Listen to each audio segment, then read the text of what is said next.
Meu nome é Ricardo Braga, tenho 46 anos, sou professor, empresário, secretário de Cultura da cidade de Olambra e auxilio o pastor Paulo Freire, e ele me auxilia agora na questão política. Mas nem sempre foi assim. Nasci em 65 no lar espírita, minha família toda espírita.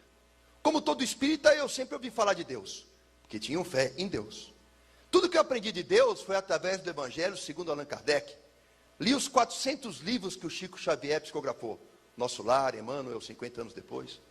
Li toda a literatura espírita que caía na minha mão, Zíbia Gasparetto, todo aquele trem do inferno. Também estudei cromoterapia, cristal, reiki, eubiose, racionalismo cristão. Li o Bhagavad Gita, que é o 9º livro dos Vedas, a Bíblia dos Krishna. E aí tinha uma busca por Deus. E achava, como o povo aí acha, que todos os caminhos levam a Deus. Não sabia. Aquela máxima, eu sou o caminho, a verdade e a vida, ninguém vem ao Pai se não for por mim. Só Jesus leva a Deus, não é Buda, não é Krishna, não é Maomé, só Jesus leva a Deus. Mas eu tinha aquela fé e uma sede, uma busca constante de conhecer a Deus. O Evangelho segundo o Espiritismo, psicografado pelo Allan Kardec, na verdade tem passagens do Novo Testamento, retiradas da Bíblia, colocadas num novo livro, com interpretação do Espírito. De espíritos. O diabo faz isso. O diabo não tem poder criador. Ele imita, ele engana, ele mente, ele rouba, ele mata. Ele veio desviar, usando a palavra de Deus, até os escolhidos, se possível. É o texto, fora do contexto, criando um pretexto para te levar para o inferno. E aí eu acreditava naquilo, e eu vivia aquilo. A minha mãe montou um centro espírita em casa. É um centro espírita kardecista, depois virou um terreiro de Umbanda. E o terreiro de Umbanda da minha mãe cresceu. De 600 a 1000 pessoas frequentavam a minha casa por final de semana. E eu estava sendo preparado para ser chefe do terreiro. Tenho cortes no meu pulso, cor cinza, e tatuagens no meu corpo, porque estava sendo preparado para aquilo. Vários pactos. E lá no centro de Umbanda e kardecista, a gente pregava o quê? Caridade. A gente acreditava que pelas obras, pela caridade, se eu fosse honesto o suficiente, se eu fosse caridoso o suficiente, certamente eu alcançaria a prosperidade. Eu achava que era pelo que eu fizesse que Deus ia olhar para nós. Mas na verdade eu não tinha ideia da graça de Deus. Achava que Deus era alguém de barba branca, bem distante de mim, lá no alto, que não tinha nada a ver com meus pequenos problemas, que eu era responsável pela própria felicidade. E pregávamos isso, e críamos que sendo caridoso, bondoso, etc., nós alcançaríamos algum retorno. Mas quando as portas do centro espírita se fechavam, dentro da minha casa, isso não acontecia. A gente pregava aos outros caridade, paciência, mas quando fechavam-se as portas, dentro do meu lar, da minha casa, o meu pai não conversava com a minha mãe não falava com meu pai, os irmãos viviam brigados em insubordinação aos pais, não havia paz, não havia respeito, não havia misericórdia. E aí nasceu na minha mente a seguinte questão: se eu prego tudo isso e faço tudo isso, por que não dá certo? O meu pai teve 5 empresas, todas elas faliram. E ele era um homem muito ambicioso, trabalhava muito, mas quando chegava no topo ela quebrava. Às vezes eu estava naquela casona com o carro na garagem, no outro dia o oficial de justiça penhorando todos os bens. E ele não conseguia estabilidade, nem financeira, nem emocional, nem familiar. Embora pregássemos isso, não havia essa verdade na minha casa. A última vez que o meu pai quebrou, era uma firma que ele abriu de mineração chamada Daigon. A empresa quebrou. Junto com meu pai faliram homens que investiram muito dinheiro lá. E esses homens ameaçaram meu pai de morte, disseram: eu perdi muito dinheiro porque acreditei em você. Ou você devolve, ou a gente te mata. Com medo, o meu pai reuniu minha mãe e os filhos e disse assim: vamos fugir de São Paulo. Nós vamos embora daqui, porque estão me ameaçando de morte. E meu pai resolveu fugir. E fugiu com toda a família para o Ceará. Por que Ceará? O meu pai é cearense, a minha mãe é gaúcha e eu sou paulistano. Por parte de avó, alemão e italiano. Por parte de pai, espanhol e português, quer dizer, vira-lata legítimo. Aí, meu pai pegou esse vira-lata que vos fala, junto com os outros vira-latinhas, meus irmãos, e nós fomos para Fortaleza. A minha avó em Fortaleza, que ainda está viva com 95 anos, ela teve 11 filhos homens, ela pariu um time de futebol todinho. O maior é o tio Jorge, com 2,10 metros. o menor é meu pai com 1,80. Eu sou o menor dos meus primos. E meu pai achou que indo para Fortaleza, tendo ele muitos irmãos, 10 irmãos, ele iria ser recebido e os irmãos dariam uma força e ele ia sair daquela situação de falência. E não foi assim que aconteceu, porque quando nós íamos nas férias, a família toda recebia bem. Olha, vocês vieram, que bom. Mas agora não. Estava chegando um homem falido com esposa e filhos. A família recebeu assim. Não é que vocês vieram mesmo? Aquela alegria foi trocada por uma preocupação, porque não estava chegando uma família, estava chegando um problema.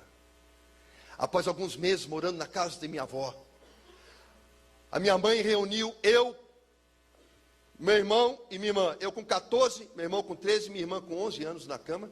E disse, eu estou me separando do seu pai. Não dá mais para viver com ele. Amanhã eu vou juntar minhas coisas, eu vou embora para São Paulo, e lá eu vou arrumar um emprego. Vou refazer a vida, e vou trazer vocês para morar comigo. Aguenta um pouco. Assim ela disse, assim ela o fez. No dia seguinte ela juntou as malas, colocou as roupas, e foi embora para São Paulo. Deixando eu, meu irmão, minha irmã, com meu pai, que já era um homem intratável, e agora ele ficou insuportável.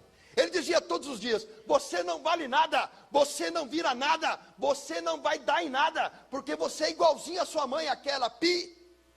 Quando eu tinha dinheiro, eu tinha família, agora que eu não tenho dinheiro, eu não tenho família. Para que eu fui casar e ter esse monte de desgraçado dependendo de mim? Com 14 anos eu ouvi essas palavras de maldição, e no meu coração nasceu mágoa. A mágoa virou ressentimento, o ressentimento virou raiva, e a raiva virou ódio. Eu tinha ódio do meu pai. Escrevia para minha mãe relatando todos os momentos de angústia e decepção. Escrevia semanalmente, semanalmente ela respondia, porque minha mãe era a referência de amor, que se fora. Aí escrevia semanalmente e as cartas dela começaram a demorar para vir, um mês. Depois as cartas começaram a vir semestralmente e depois anualmente. E assim passaram-se anos, 14, 15, 16, 17 anos. A minha mãe nos abandonou e não cumpriu a promessa de nos levar embora. Então eu pensei em cometer suicídio. Fui para o quintal da minha casa, desesperado, não aguentando mais aquela pressão, humilhação constante diária, e eu bebi veneno de planta. Só que o veneno da planta, ele tinha amônia, e na hora que eu coloquei a boca, a amônia me queimou as mucosas, e eu cuspi. Fui para o quarto com a boca queimada e ideia suicida. Eu tinha certeza que eu queria morrer. Eu só precisava encontrar a forma, porque eu não tinha medo de morrer, eu tinha medo de sentir dor. Cheguei no meu quarto com pensamento suicida, sentado na cama, desejo de morte bem arraigado no coração. Aleatoriamente, sem querer, eu olhei para a parede e vi o mapa do Brasil da revista Quatro Rodas. Chamou minha atenção que do mapa saltava uma linha vermelha. Eu não sei porquê, eu fui lá perto ver que linha era aquela. Estava escrito lá, BR-116. Ela vem do Piauí, passa pelo Ceará, atravessa o país inteiro, passa por São Paulo e Rio Grande do Sul. E naquele momento que eu vi aquela estrada tão comprida, me veio um pensamento na mente. Talvez a minha mãe não tenha me abandonado. Talvez ela esteja passando por algum problema e ela não quer me contar para não pesar ainda mais a minha situação. Então o desejo de morrer foi substituído pela vontade de viajar, encontrar a minha mãe, resolver os problemas que estavam pendentes e finalmente trazer meus irmãos e formatar a família de novo. Eu abandonei a ideia de morte e nasceu em mim a ideia de encontrar a minha mãe. E sem nenhum real no bolso, apenas com uma mochila nas costas, eu saí de Fortaleza a pé e atravessei 5 estados brasileiros andando em busca de amor de mãe. Eu sou empresário, secretário de cultura, professor, mas um dia eu fui morador de rua. Saí domingo, depois do Fantástico, com a mochila de roupa e nenhum real no bolso. Eu acreditava naquela época, vejam, eu tenho 46, o menino de 17 anos da minha geração era bem mais inocente do que um menino de 17 anos hoje. Eu saí acreditando que se eu pedisse carona, alguém daria. Se eu precisasse de algo, alguém ajudaria. E assim eu acreditei. Peguei um ônibus, desci na rua 13 de Maio, em Fortaleza, e debaixo de uma placa estava escrito assim, São Paulo, 3.500 quilômetros, eu comecei uma jornada. Caminhei a noite toda pedindo carona, ninguém parou. Quando deu 3:30 da manhã, deitei no acostamento da estrada, usei a mochila como travesseiro. Era a primeira noite que um menino de classe média alta, que nada lhe faltou na vida, ia dormir na rua, minha primeira noite na rua. Passou o caminhão, o chão tremeu, tive medo, imaginei que se alguém furasse o pneu, talvez procurasse o acostamento, iria passar por cima, não iria me ver. Então, dali do acostamento, fui para o meio do mato e adormeci. 5:30 da manhã, o sol no Nordeste já nasceu, e aquece e brilha, e eu acordei, dormi 2h30 apenas. Caminhei o dia todo sem comer nada, bebendo água em posto de gasolina somente, com fome, mas com vergonha de pedir comida. Caminhei o dia inteiro em jejum, e adormeci a segunda noite, debaixo de um cajueiro, próximo a um posto de gasolina, bem cansado, suado, com fome. Amanheceu a manhã do terceiro dia. Eu já estava uma noite, um dia e uma noite em jejum, caminhando sem repor as energias. Quando abri os olhos na manhã do terceiro dia, debaixo de um cajueiro, próximo a um posto de gasolina, pela primeira vez na vida, eu tive fome. Meus amados, o que vocês têm não é fome, o que vocês têm é apetite. Estou com vontade de comer algo, isso é apetite. A fome não. A fome é uma necessidade orgânica, é como respirar. Se eu fechar sua boca e seu nariz com a minha mão, você aguenta alguns minutos, mas logo você vai estar debatendo-se comigo, tentando desafogar. E aí você entra em desespero. A fome é assim também. Eu senti sudorese nas têmporas, as minhas mãos tremiam, tremores nas mãos, sentia ânsia de vômito, vomitava, só saía água, não tinha nada no estômago. Senti fraqueza, sentia que os sentidos iam desaparecer. Com o restinho de força que eu tinha, eu fiquei de pé, me apoiando na árvore, e olhei para o posto de gasolina, e lá estava 3 degraus e a lanchonete. A fome me tirou o nojo, me tirou o pudor, me tirou a vergonha.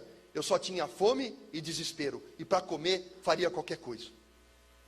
Caminhei sentindo que ia perder os sentidos até aquela lanchonete, subi os 3 degraus com muita dificuldade, apoiando-me no balcão, onde haviam caminhoneiros tomando café da manhã. Aquele cheiro de café fresco, aquele cheiro de pão com manteiga na chapa, me avolumou a sensação de fome.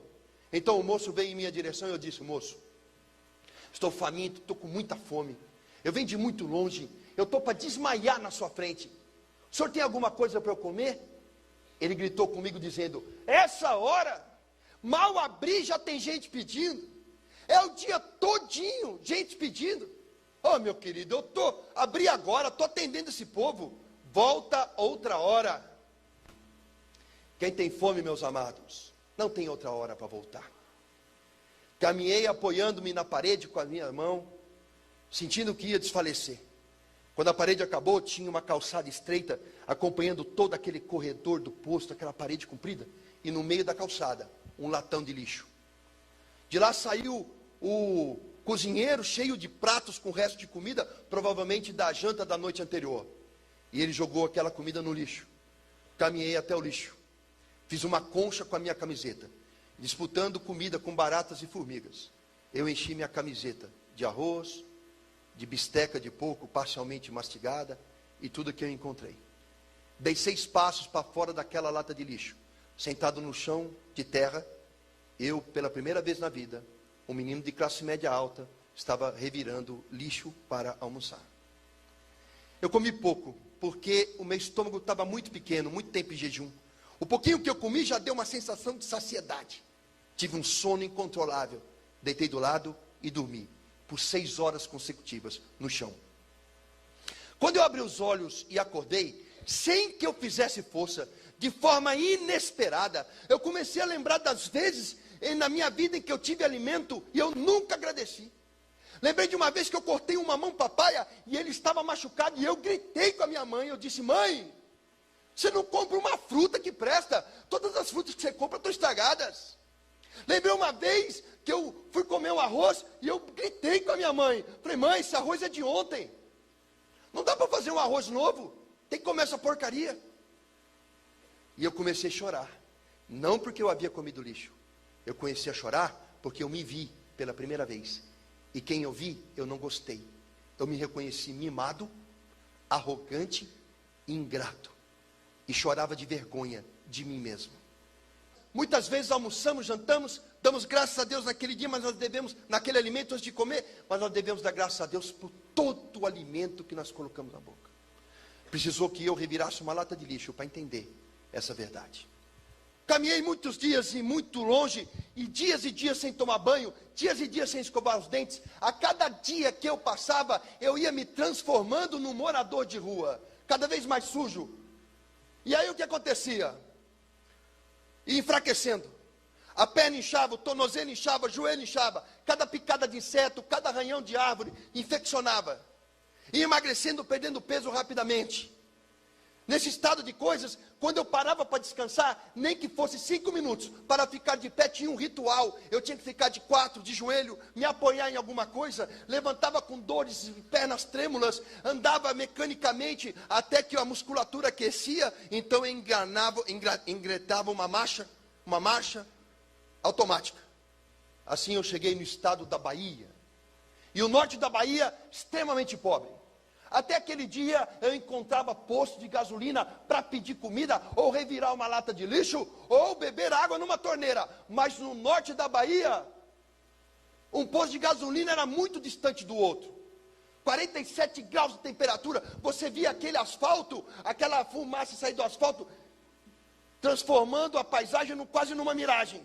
Um calor insuportável, o pé cozinhando no tênis, eu querendo água para beber, e um posto de gasolina muito distante do outro. Seguia aquele asfalto preto, eu subia aquelas colinas, e eu falava, no alto dessa colina eu vou ver um posto, pelo menos para matar minha sede.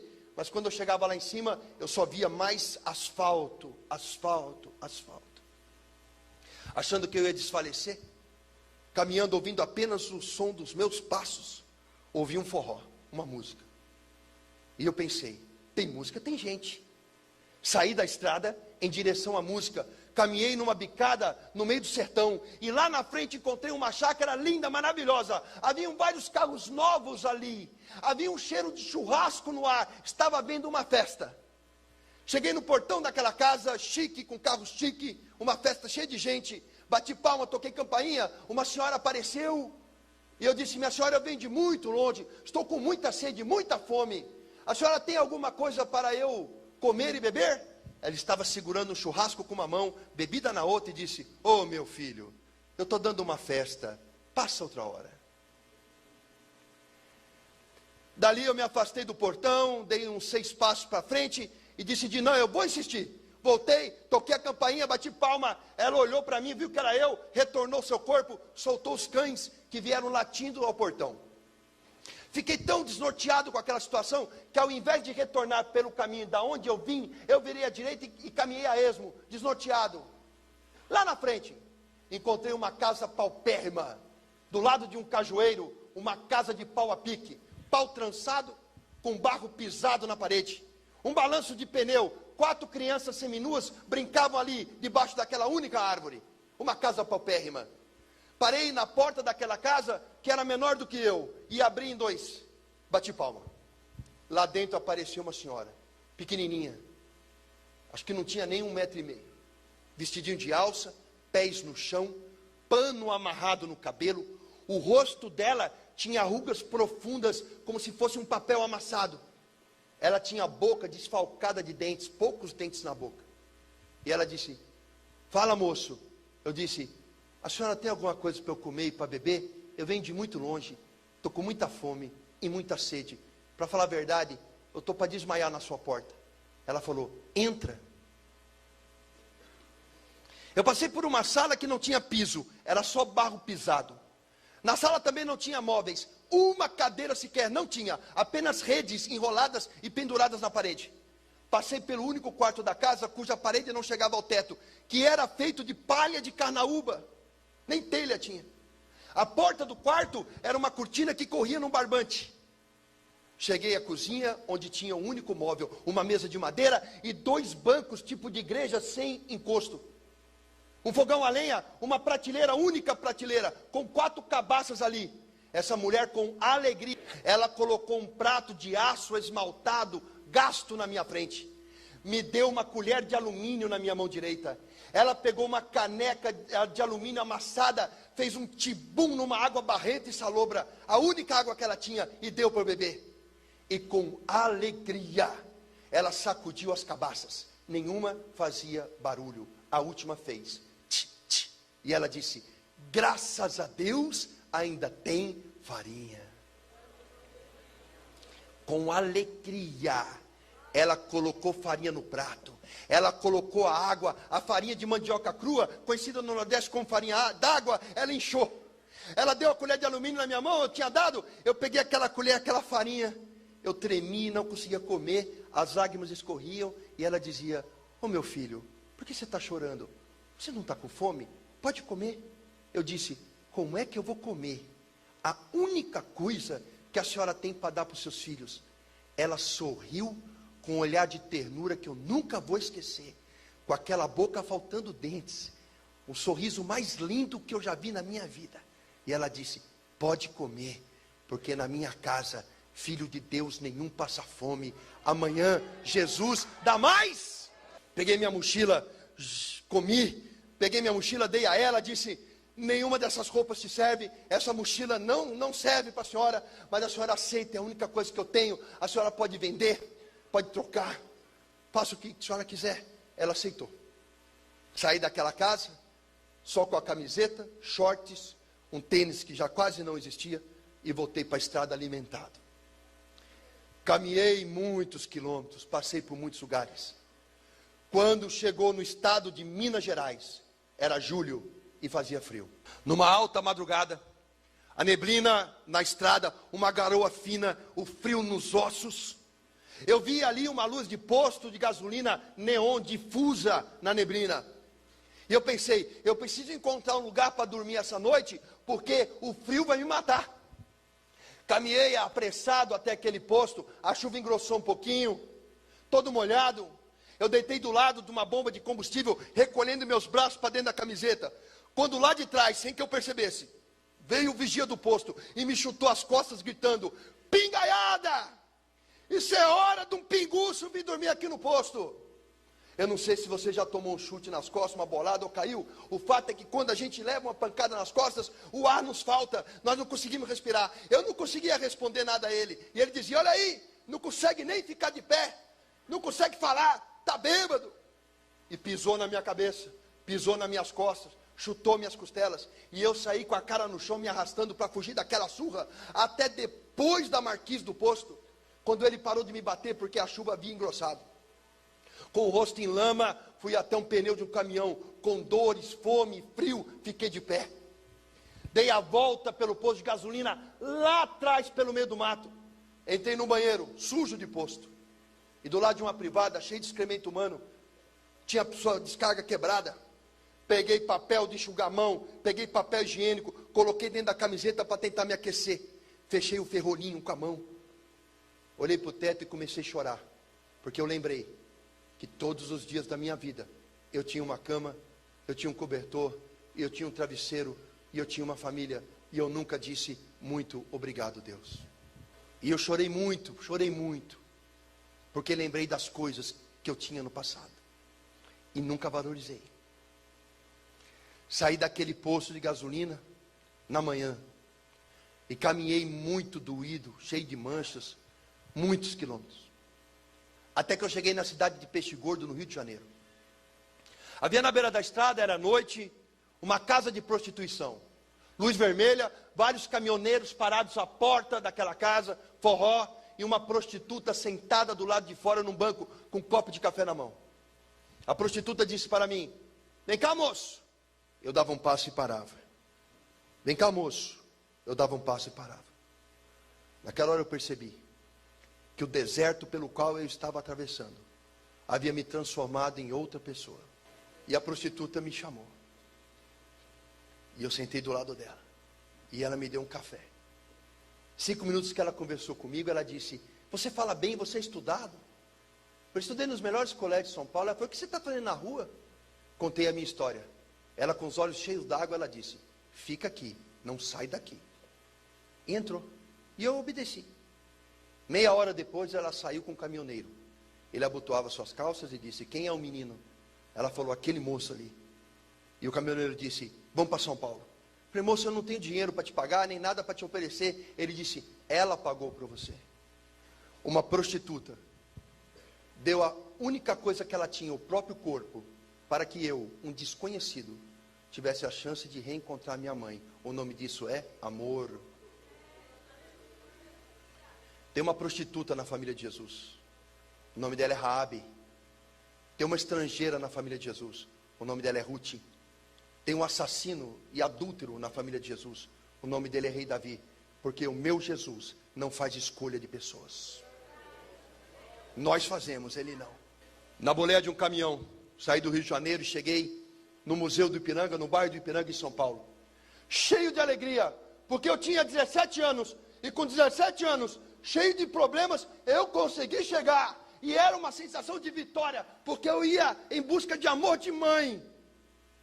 Cheguei na alta madrugada, tinha lá um cidadão na calçada, eu cerquei, ele desviava, eu disse, moço, calma, eu só quero uma informação. Ele disse, qual é a informação? Eu falei, onde fica o Minhocão? General Olímpio da Silveira, Avenida São João. Ele falou, você está tão longe. Eu falei, o senhor não sabe onde é que eu venho. E assim, de pergunta em pergunta, cheguei no Minhocão, caminhei até o fim dele. Cheguei lá embaixo, General Olímpio da Silveira, final do Minhocão, Cardoso de Almeida. Achei o prédio do minha avó, conhecia pela fachada, prédio sem elevador, alta madrugada, meti a mão na maçaneta, abriu, sem porteiro.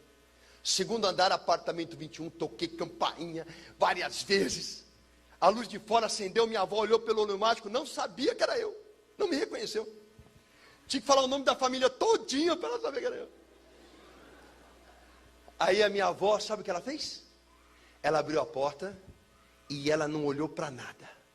Ela me abraçou e me beijou.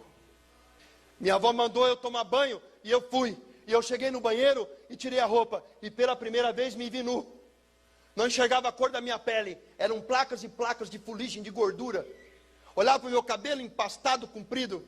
Olhei meus dentes no espelho, eu não enxergava a divisão entre eles. Passava a língua, era uma crosta. Fui fazer xixi, saiu sangue. Abri o chuveiro, aquela água quente, o primeiro banho, quente. Aquela água quente caía, ela não me esquentava só a pele, mas me esquentava os ossos. Fazia o sabonete no corpo, fazia pouca espuma, tamanha era a sujeira. O mesmo com o shampoo, saía aquela água preta pelo ralo. Eu apoiei as mãos na parede e chorei, porque todos os dias da minha vida eu tive um banho quente e eu nunca disse muito obrigado, nunca. Saí do banheiro com o pijama emprestado do vô. Fui até a cozinha, era alta madrugada, minha avó não fazia comida há muito tempo, ela comia de marmita do restaurante. E ela fez o quê? Umas torradas com queijo, e orégano, e azeite, e fez um todão quente. Eu comi aquela torrada e aquele tote, comi pouco, porque o estômago estava apertado. Mas nunca na minha vida eu comi comida tão gostosa. Porque não era só uma comida limpa, era uma comida cheia de amor de vó. E aí minha avó colocou um colchão no chão fino, e eu deitei naquele colchão, muito tempo dormindo no chão, em cima de pedra. Quando eu deitei naquele colchãozinho fino, parecia que meu corpo não parava mais de afundar. Olhei para o teto e pensei, hoje não chove na minha cabeça. Dormi profundamente, seguro. Quando abri os olhos de manhã, minha mãe estava sentada no sofá, olhando para mim. Pulei nela, abracei, agarrei, beijei, quase sufoquei. Choramos juntos, soluçamos juntos. E ela disse, meu filho, por que você fez essa loucura? Falei, mãe, não sei qual é o problema que você está passando, mas eu vim resolver. Me põe no médico, me ajuda a ficar forte, eu vou juntar com a senhora, nem que eu tenha que vender limão no sinal. Nós vamos ganhar dinheiro e nós vamos trazer meus irmãos, fazer a família junta de novo. E ela olhou para mim e falou, filho, não estou passando por problema nenhum não. Só que eu casei de novo. E o homem com quem eu casei não quer que você more comigo. Minha mãe estava me rejeitando pela segunda vez. Só que essa vez doeu mais. Porque eu arrisquei a vida para ouvir que eu não podia ser amado. Ela complementou dizendo, ele é muito rico, tem dinheiro, não vai faltar nada para você. Fica na casa do seu avô, todos os dias eu vim te visitar. Eu não queria dinheiro. No outro dia eu acordei e falei para o meu avô, vamos lá, eu quero insistir, eu quero conhecer esse homem. Meu avô, não, falei, vamos, e ele levou.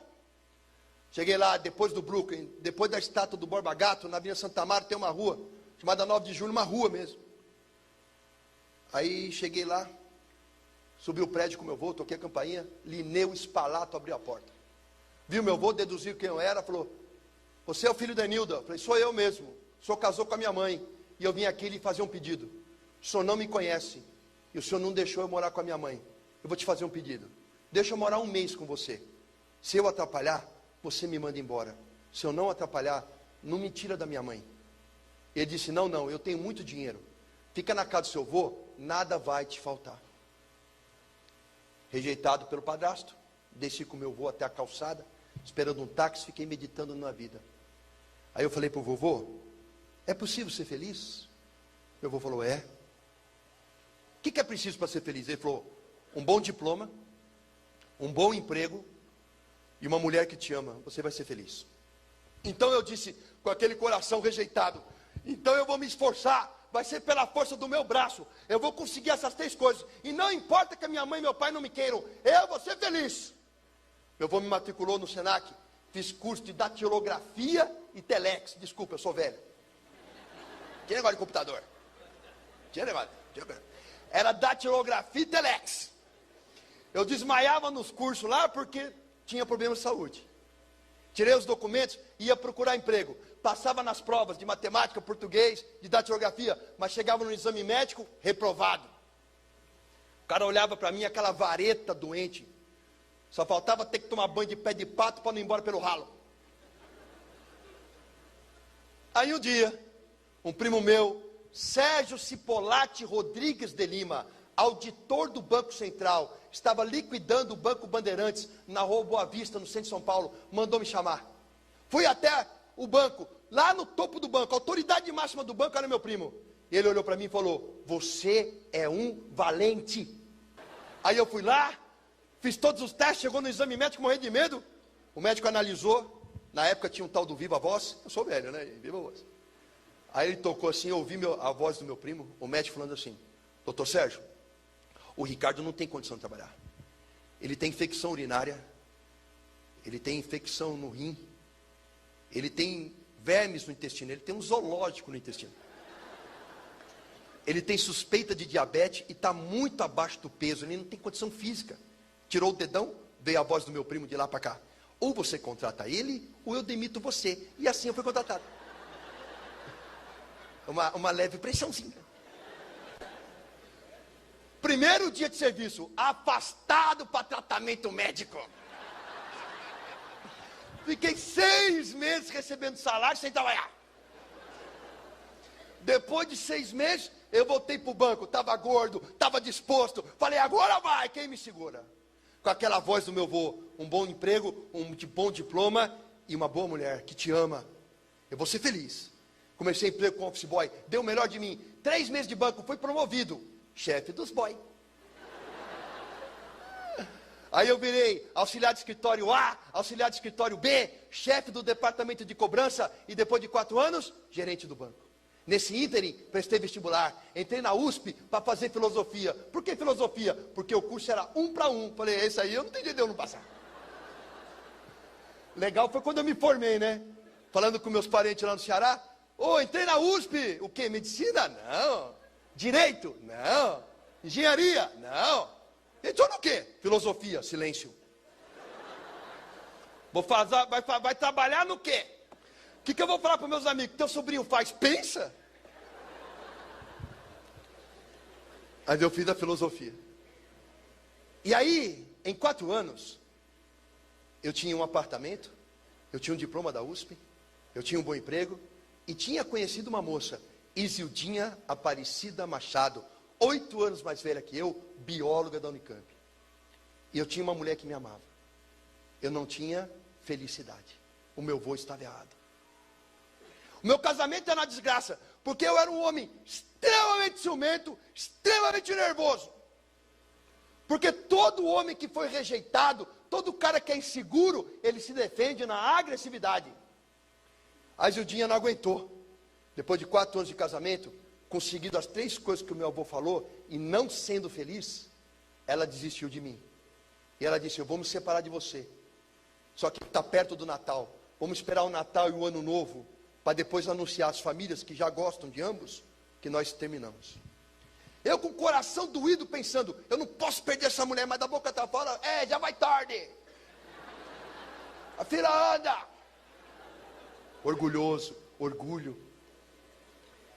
E assim, no Natal, na casa do meu sogro, recebi um telefonema, o meu sogro branco, sem sangue na face, catou o telefone branco, entregou para mim, é melhor você ouvir. Peguei o telefone e falei, alô, era o meu tio em Fortaleza dizendo que o meu irmão que ficou lá, Marcelo Lima Braga, havia se suicidado. O meu irmão se enforcou na noite de Natal no quarto do meu pai. Peguei o carro do meu sogro, fui até o aeroporto de Congonhas, minha mãe já estava me esperando. No avião, indo para Fortaleza, ela dizia assim, quem matou meu filho? Eu falei, mãe, não sei. Morreu de acidente?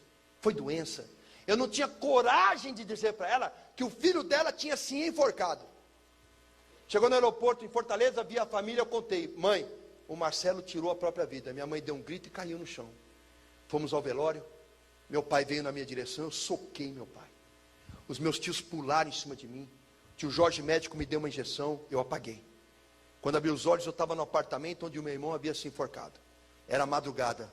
O meu pai estava encostado na porta, olhando a parede que o meu irmão se enforcou, fumando um cigarro atrás do outro, porque o chão estava cheio de bituca.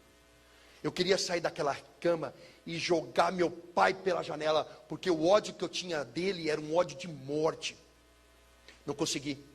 Quando o dia amanheceu, levantei da cama, o meu pai e eu nos cruzamos no corredor, eu olhei para o olho dele, vi um homem destruído, e eu apontei o dedo para ele e falei, bem feito. Eu pensei em te matar essa noite, mas eu quero que você morra devagar, de remorso. O meu irmão deixou um menino, Gustavo Ventura Braga, com 2 anos de idade, lá em Fortaleza, ele morreu e deixou um filho. A minha mãe falou, volta sozinho para São Paulo, avisa o teu padrasto que eu não vou. O teu irmão deixou um filho que está sem pai, eu vou cuidar desse menino. E minha mãe ficou em Fortaleza para cuidar do neto. E eu voltei para São Paulo sozinho, novamente separado de minha mãe. Cheguei em São Paulo, casamento terminado, irmão suicida, mãe no Ceará. Desisti de tudo, larguei o emprego. Dividimos o apartamento em 2 na venda do divórcio. Peguei todo o dinheiro que tinha e trocava a noite pelo dia. Nas noites de São Paulo, sem trabalhar, vivia de uísque e cerveja, nas boates de prostituição. Trocava a noite pelo dia. A minha esperança era que alguém, numa briga de bar, desse uma facada em mim, desse um tiro em mim.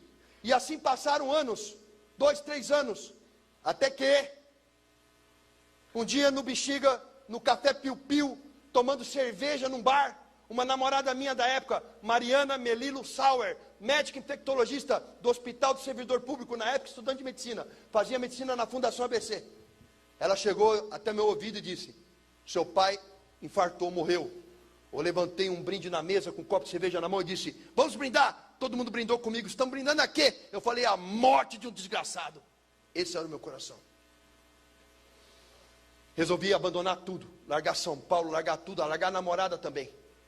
Porque quem está no mundo pensa assim, está com problema no casamento? Troca de mulher. Está com problema no emprego? Arruma 10 empregos. Ora, se o problema está dentro de você, para onde você for, você leva consigo. Problemas não servem para você fugir dele, servem para você enfrentá-los. Prestei vestibular, porque eu tinha uma boa base de estudo, entrei na Unicamp no curso de biologia, sem um tostão, quebrado, destruído, acreditando que eu devia morrer. Fui morar na moradia de estudante, que é de graça. Peguei a bolsa do Vale Alimentação, que a Unicamp dá para quem não tem dinheiro para comprar comida, para comer no bandejão. Peguei uma bolsa de emprego, para ganhar um salário mínimo, trabalhando por semana na Unicamp. Fazendo biologia, com 6 meses de curso. Arrumei emprego de professor no COC. Professor estagiário. Passei 6 meses dando aula, os alunos fizeram abaixinado para me contratar como professor definitivo. Virei professor de cursinho. Salário, 14 mil reais por mês. Dando aula onde? Campinas, Franca, Ribeirão, Vinhedo. Total de alunos que eu dava aula por ano, 5 mil. Entrava em sala de aula com 300 alunos para dar aula. Fiquei famoso. Os alunos adoram o professor, exaltam o professor. Eu tinha um belo salário, aluguei uma bela casa, comprei um belo carro, ia viajar, gastava 6 mil reais por mês em uísque. Saía com todas as alunas que me dessem mole. E são muitas. Porque aluno dá mole para professor, pode ser bonito, feio, baixo, alto, não se interessa. E eu tinha tudo que o mundo diz, que se você tiver, você vai ser feliz. Eu tinha fama, eu tinha dinheiro, eu tinha bom uísque, eu tinha bens materiais, eu tinha as mulheres mais lindas que eu conseguia encontrar, e eu só não tinha alegria. O mundo mente aí fora para o povo, dizendo que se conseguir as coisas vai ser feliz. Só quem é capaz de curar um coração e preencher um espaço é Jesus. E assim a minha vida começou a ser transformada.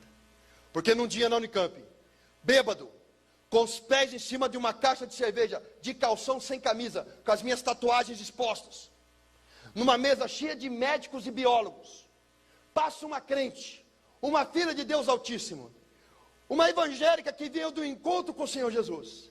Ela não tinha uma Bíblia debaixo do braço, ela não pregou a palavra para mim, ela só passou. E ela estava tão cheia do Espírito, que quando ela olhou para mim, o meu olhar cruzou com o dela segundos.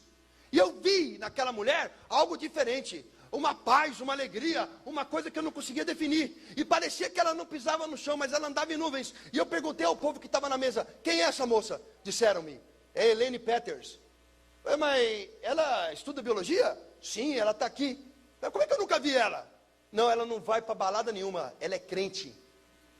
E eu olhei assim e pensei, como uma pessoa que estuda biologia na Unicamp pode ser crente?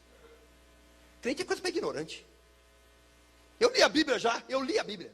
Acreditar que o mar se abre, que o sol para, que o machado flutua e que o sujeito fica 3 dias dentro de um peixe é coisa para louco.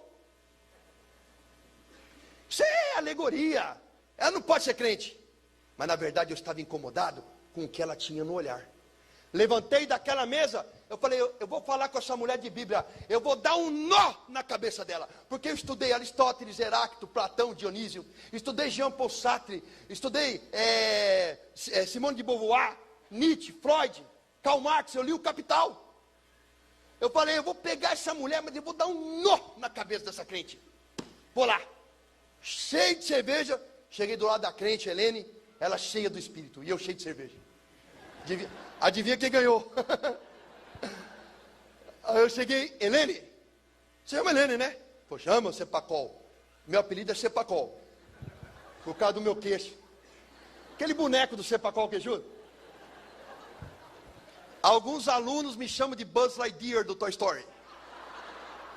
E outros do Senhor Incrível agora. Né? Aí, eu cheguei para Helene e falei, Helene, criticando. Falei, você é crente? Ela deu 3 pulinhos para o lado e falou, graças a Deus. Eu não falei nada, mas eu pensei, crente e louca. Eu falei, Helene, eu quero conversar sobre a Bíblia. Eu já li a Bíblia todinha. Eu vou não conversar com você não, você está bêbado. Quando é que nós vamos conversar? Outro dia nós conversamos. Passou uma semana, a Helene não saía do meu pensamento, é Deus trabalhando. Aí encontrei com ela na Unicamp e corri. Helene, vamos falar da Bíblia hoje? Ela falou, não, você está bêbado. Quando você estiver bom, a gente conversa. Eu falei, filha, eu estou bêbado todo dia, eu não vou acordar. Ela falou, eu estou orando e Deus vai preparar o momento. E preparou. Uma semana depois, andando em Barão Geraldo, eu vi um restaurante por quilo, tive vontade de entrar e entrei. Nunca tinha entrado lá. A Helene estava comendo. Ela olhou para mim, ela fez aquela cara de não, o mala, né? Eu fui lá, sentei na frente dela, falei, Helene, não bebi nada. Vamos falar da Bíblia. Ela falou, quer conhecer Jesus? Eu falei, Jesus? O da cruz? Conheço, todo mundo conhece. O da cruz? Eu falei, não, você não conhece. Você conhece o Jesus da cruz. Eu conheço o Jesus que está vivo. Quer ir na igreja comigo domingo? Depois da igreja a gente conversa. Eu pensei, já fui em centro de Umbanda, Quimbanda, Candomblé. Já fui em Hare Krishna. Igreja evangélica? É mole. Falei, eu vou. Ela falou, você vai mesmo? Falei, vou. Domingo na minha casa. Falei, tudo bem. Eu fui. Eu não sabia. Mas ela ligou lá para a mãe dela, pastora Miriam Peters, a esposa do pastor Hans Peters, físico da Universidade Federal do Paraná. A pastora pegou o avião de Curitiba para Campinas. Ela e a Helene dobraram o joelho, jejuaram e oraram pela minha vida e eu não sabia. Domingo, eu fui para a igreja de camiseta, regata e moto, Eu tinha carro, mas fui de moto. Eu pensei, a Helene é bonita, a gente vai para a igreja, ela vai, gadinho. Esse era o meu coração. Aí quando cheguei na casa da Helene, toquei a campainha, quem apareceu lá? A Helene? Não, a mãe dela. Pastora. Ela correu no corredor, me abraçou, me apertou, chorando, e disse no meu ouvido, Jesus te ama e eu também. Eu não falei nada, mas eu pensei, essa loucura é de família. Aí eu falei, eu estou de moto, nós somos em 3, como fazemos? Ela, nem a que for a pé, nós vamos para a igreja. Pegamos o ônibus e fomos. Chegamos na igreja, chegamos no meio do louvor, o povo estava lá adorando ao Senhor, em línguas, orou quando sorou, e a Roma Súria, canta lá, e eu olhava aquilo, eu falei, o que é isso? Olhei para o lado para falar com a Helene estava assim. Olhei para o outro lado para falar com a mãe dela estava atrás de mim assim. E eu querendo sumir dali. De repente, na hora do louvor, toca um louvor a Deus. Dizia assim, em tua presença sou fortalecido. E eu estava só o pó. Em tua presença, Senhor meu Deus. Em tua presença é onde devo estar, quero estar. Eu senti um tremor por dentro, como se meus órgãos estivessem tremendo. Me deu uma vontade de chorar incontrolável. Comecei a vir aquele choro do fundo de minha alma. E começou a escorrer umas lágrimas diferentes. Não era um choro comum, era um choro curativo. Numa igreja em que eu não conhecia ninguém, eu saí correndo no meio de um corredor. Parei na frente do púlpito, abri meus braços e coloquei o rosto no solo. A pastora Márcia Perucci mandou parar o culto. Pegou um vidro de azeite, derramou todo em mim e disse, o Espírito Santo de Deus está me dizendo que hoje eu estou consagrando um verdadeiro adorador. Assumi a posição fetal. E é como a mão de Deus tivesse entrado em mim. Eu comecei a chorar copiosamente. Chorei a perda do meu irmão. Chorei a mágoa da rejeição. Chorei a maldição das palavras do meu pai. Chorei o abandono, chorei a sujeira, chorei a miséria. E à medida que eu chorava, o meu coração se alegrava e cicatrizava. Quando eu levantei daquele chão, como Paulo no deserto, eu estava cheio do Espírito e renascido em Cristo. O peso do mundo não estava mais sobre mim. E eu tinha uma alegria que eu não conseguia controlar. Uma alegria que o diploma não deu, que o casamento não deu, que o dinheiro não deu. Uma alegria que eu não conseguia conter. E o brilho nos olhos que a Helene também tinha. E eu descobri o que era aquele brilho. O nome do brilho é Espírito Santo de Deus. Entrei no ônibus com a Bíblia na mão que eu acabei de ganhar, sujo de azeite e feliz. E eu gritava para a pastora e para a Miriam dentro do ônibus na hora de voltar. Agora eu sou crente? Ela é, agora você é crente. Como é que eu faço para ser mais crente?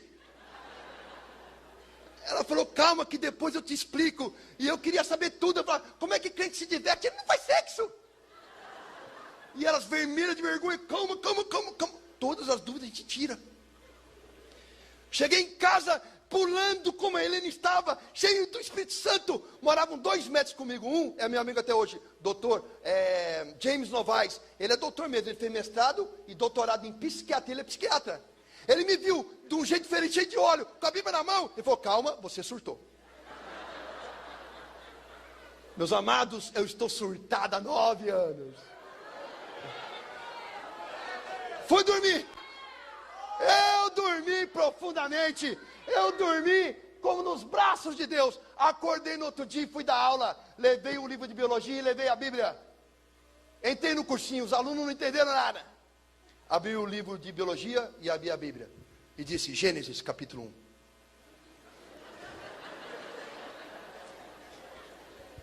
E a terra é vazia e sem forma. Biologia. No começo a terra era um conglomerado de gases tóxicos, unidos por um centro de gravidade, vazia de vida e sem forma. A Bíblia está certa. Gênesis capítulo 1. E a água saiu do solo na forma de vapor. Biologia até hoje é assim. De tudo que o vulcão cospe, 10% é vapor d'água. Gênesis E Deus criou as ervas do campo e depois os seres vivos. Biologia. Quem faz fotossíntese das ervas do campo? Sustentam todos que respiram e fermentam os outros seres vivos. A Bíblia está certa. Gênesis. E Deus criou o homem do barro. Biologia. Carbono, hidrogênio, nitrogênio e oxigênio. Formaram a primeira molécula orgânica, um ácido nucleico, em meio aquoso no barro. A Bíblia está certa. Levantei a Bíblia numa sala de aula com 300 alunos e disse: se ele está certo no começo, ele está certo no final. Vamos baixar a cabeça e se arrepender, porque Cristo vive. 300 alunos abaixaram a cabeça e oraram comigo naquele dia. E eu não consigo dar aula de biologia sem citar a Bíblia. Antes eu lia a Bíblia e não entendia. Agora eu leio a Bíblia e eu entendo. Porque a letra mata, mas o Espírito vivifica. Eu vejo filosofia na Bíblia, eu vejo religião na Bíblia, eu vejo arte na Bíblia, eu vejo ciência na Bíblia. A religião crê, a ciência comprova, a filosofia questiona e a arte expressa. 4 linhas do pensamento em busca de uma só verdade, caminho e vida: Jesus. Eu estudei filosofia, biomedicina, biologia, pedagogia, só para descobrir que eu não sei nada. Que em cada linha da Bíblia revelada pelo Espírito Santo guarda mais mistério que eu sou capaz de entender. Não se estribe no seu próprio entendimento. Busque comunhão com o Espírito e Ele refará os seus caminhos. Como terminou? Minha mãe tem 71 anos de idade. Ela mora comigo. Ela é convertida. Não lhe falta nada. Eu dou tudo a ela. Eu cuido dela. Porque no meu coração, eu nem lembro que ela me rejeitou. Ela só sabe o que é ser amada e cuidada. O filho do meu irmão Gustavo Ventura Braga é convertido. A minha irmã é convertida. A minha sobrinha Isabelle Braga é convertida. Porque está escrito: tu e tua casa serão salvos. Na igreja do Nazareno, com meus amigos pastor Josimar e Alex, Deus falou no meu coração para eu voltar e encontrar aquele moço, meu padrasto, lá atrás de São Paulo. Pedi perdão a ele. E eu fui, 20 e poucos anos se passaram. Ele morava no mesmo lugar. Toquei a campainha, o Lineu abriu a porta e viu que era eu. Me abraçou e chorou muito. E aí ele falou: o que você veio fazer aqui? Eu disse: eu vim te pedir perdão, porque eu te odiei muito. E ele chorando me disse: eu preciso do teu perdão, porque eu não deixei você morar com a sua mãe. O Lineu, 20 e poucos anos depois, estava falido. O filho dele morreu no acidente de moto e a filha com câncer no cérebro. Ele é sozinho hoje. O único amigo dele sou eu. No Natal eu vou buscá-lo. No aniversário ele passa comigo. Não lhe falta nada porque eu não deixo faltar. Numa casa que eu não pude pôr os pés, eu entro e durmo no lugar de honra, no quarto dele, ele vai dormir no quarto de hóspede. Porque está escrito: Deus exalta aquele que se humilha. Quem é aquele capaz de transformar amigo em um familiar? Quem é aquele capaz de te fazer perdoar a traição? Quem é aquele capaz de te restituir a saúde, os bens? Quem é aquele capaz de curar o teu coração? Qual é o nome? O nome daquele que é capaz de te tirar do peito o desejo de morte e te dar o desejo de vida. Jesus Cristo de Nazaré, o Cordeiro de Deus.